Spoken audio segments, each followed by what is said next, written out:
Hello everyone, আমি নীলাঞ্জনা। আজকে আমি চলে এসেছি আবারও একটা নতুন ভিডিও নিয়ে। আজকে আমি আঁকবো একটা লেডিবাগ। পেন্সিল দিয়ে খুব হালকা হাতে তোমরা ফার্স্টে ড্রয়িংটা করে নেবে।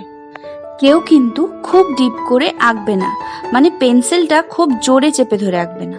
তার কারণ হচ্ছে, দেখো আমরা কোনো একটা ছবি আঁকতে গেলে কোনো না কোনো জায়গায় কখনো কখনো ভুল করে ফেলি, তো সেটা আমরা কি করি, ইরেজার দিয়ে মুছে ফেলি। কিন্তু তোমরা একটা জিনিস ফলো করে দেখবে, তোমরা যদি খুব চেপে ধরে পেন্সিল দিয়ে আঁকো তাহলে মোছার পরে ওই জায়গাটাতে কিন্তু একটা ছাপ পড়ে যায়। সেই ছাপটা কিন্তু সহজে উঠতে চায় না, ওঠে না। এবার থেকে যখনই তোমরা কোনো ছবি আঁকবে তখন একটা জিনিস মাথায় রাখবে, যে তোমরা পেন্সিলটাকে খুব হালকা হাতে ধরে আঁকবে।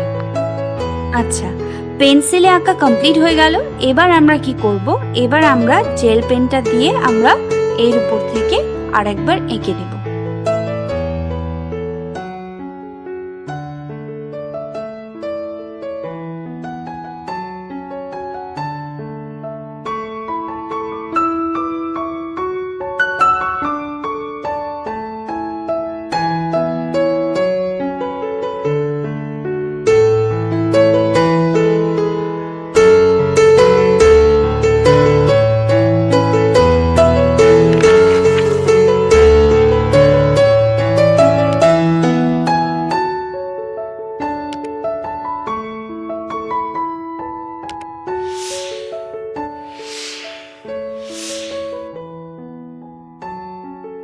আমাদের আঁকা কমপ্লিট।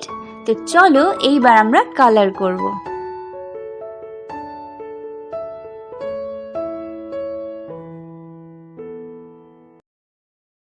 কালার যখন করবে তোমরা তখন কিন্তু খুব ধীরে ধীরে কালারটা করতে হবে, না হলে দাগের বাইরে কালার বেরিয়ে গেলে ছবিটা কিন্তু অনেক বাজে লাগে দেখতে। সেই জন্যে আমাদের মাথায় রাখতে হবে যে কালার আমরা খুব ধীরে ধীরে করব, যাতে দাগের বাইরে আমাদের কালারটা না বেরিয়ে যায়।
আমাকে বলো ছবিটা কার কার ভালো লেগেছে। ছবি যাদের যাদের ভালো লাগবে তারা কিন্তু আমাকে কমেন্টে জানিও।